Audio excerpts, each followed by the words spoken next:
gives Blancpain the right to make one of the most complicated watches we've seen this year? Well, I've come here to Le Brazoux to find out exactly why and how they've done it. This is an 8-year project that has ended up in the Grande Double Sonnerie.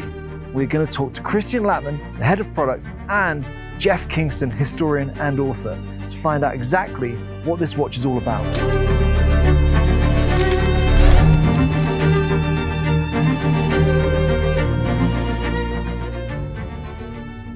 We have been spoiled for choice with ultra-complicated watches this year. We've had stuff from inside the group at Breguet celebrating their anniversary year. We've had stuff from Vacheron, which has been breaking headlines. Yet, Blancpain still seems to be coming with this new watch in a really timely manner. Now, this has actually been a big year for Blancpain here at Time+Tide. We were recently speaking with Alexios, the Vice President of Marketing, and we were giving him those hard questions about the 50 Fathoms that you guys were putting to us. I was recently on Savile Row discovering this slightly tweaked Villeray collection. But how does this new ultra-complicated and extremely rare piece work in this bigger picture of Blancpain in 2025?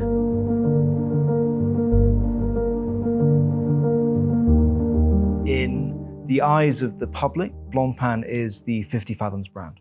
You are that's the watch that defines you. I know it's only a third of your production, a third of your sales, but why do you feel the need to produce this ultra-complex Grande Double Sonnerie?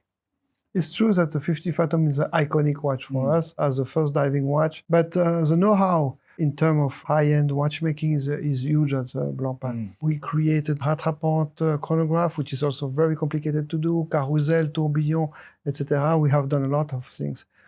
But the next step, the highest step is the Grande Sonnerie.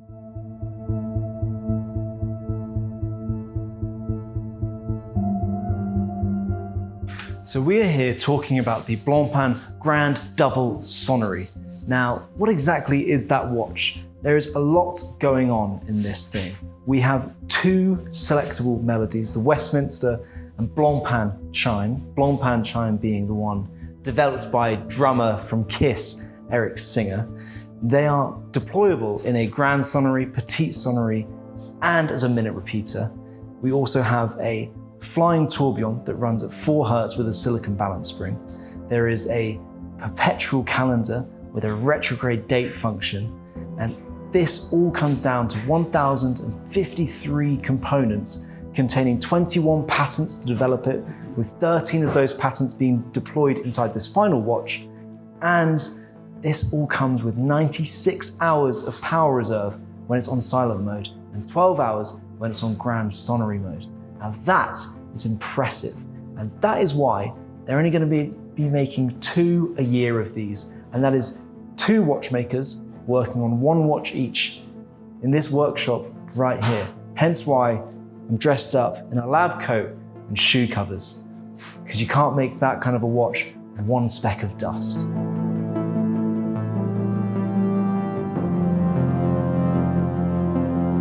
Tell me, why did it take 8 years to develop this watch? That's an enormous amount of time. That's true. When you create something very mechanical, completely mechanical, you have to think also of the balance of on the aesthetic. So it has to work together. And secondly, if you want to have a melody, you need a tempo. Because otherwise you are going to listen when your disc is going slowly, you automatically hear that.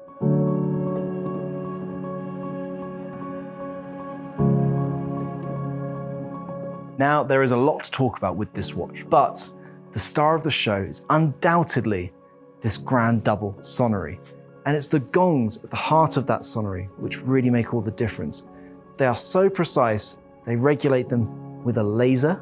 That's pretty high tech for a company like Blancpain that dates back so far.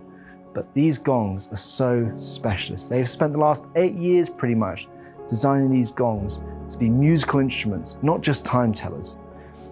They've designed them to be square in their cross-section, which is perfect for stacking 4 gongs on top of each other. There aren't many watches that have that many in such close proximity, and that's super important. Let me show you why. Just follow me around here. Now, when you have a square gong, It means that when they vibrate, they're only going to vibrate in one direction. So they're not going to interfere with each other. As you can see here, it's only going backwards and forwards. It's not going up and down or round and round. That means they're not going to resonate with each other. When you hear one note, you're not going to hear the other, which means Eric Singer's perfect Blancpain melody is going to be crisp and clear every single time.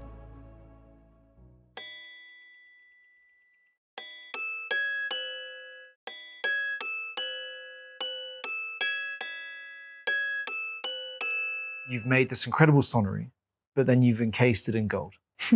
We've had it drilled into us in the watch industry that if you're going to make a sonnerie watch, you encase it in titanium.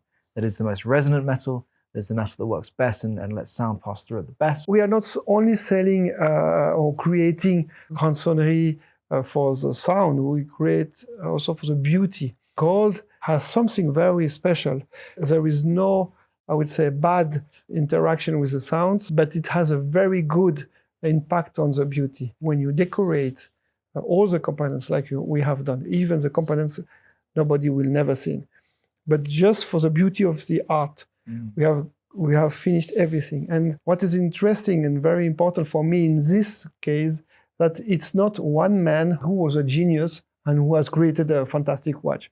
And the day he's leaving the brand, it collapses.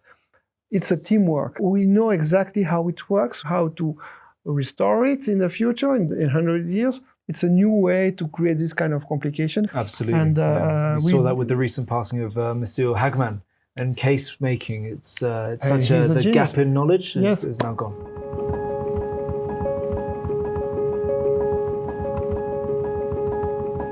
Jeff, you've studied and you've worked with Blancpain for far too long now at this point.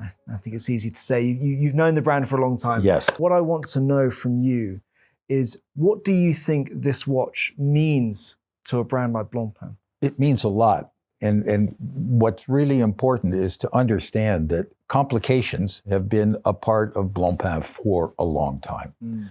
The idea then for this watch was to show that the history that we've had of complications, which include the 1735, which for its time was the most complicated automatic winding wristwatch in the world, to show that we still have that savoir-faire and that same drive and passion to be a player in the complication world. But a complication like this doesn't happen overnight. No. The fact that it comes out now just as a function of the development and the work, I call it the adventure to create it. And you mentioned the 1735 there. Is this a direct descendant of that watch in your mind, or is there sort of a longer tail between the two? Kind of, I would give you an answer of a yes and a no. Please, it's not a direct descendant because it's doing something different. Sure. The spirit is somewhat the same. The 1735 was created as the coda for what were called the 6 masterpieces during the 80s, which was creating all of the then revered watch complications and putting them all in one watch. But you can't do that again. You're not going to do it again. The world has moved on. So what can be done to say, we'll take this most difficult of all things to do in a watch? Can we take it to a different point, to a different level? And that's what this watch represents. And as the 1735 was part of the 6 masterpiece series, do you envision this being a part of a series of other complicated, but slightly less complicated watches that exhibit some of the innovations that we've seen in this room, sort of coming to light in a more commercially available way? There are complications coming. I can't tell you what they are, but they're coming. So there you have it, the Blancpain Grande Double Sonnerie, a watch that has taken 8 years to develop, and by the sounds of it, will have a legacy stretching out much longer than that, as we see a new era of high horology in Blancpain beginning. But I want to know what you think of this piece now that we've had some time to sit with it. Are you a fan of what Blancpain is trying to do here? Or do you think they should stick to being the 50 Fathoms brand? What complications would you like to see be made that follow on from this watch? Let me know down in those comments, and don't forget to like this video and subscribe to the Time+Tide YouTube channel to catch every watch review instantly.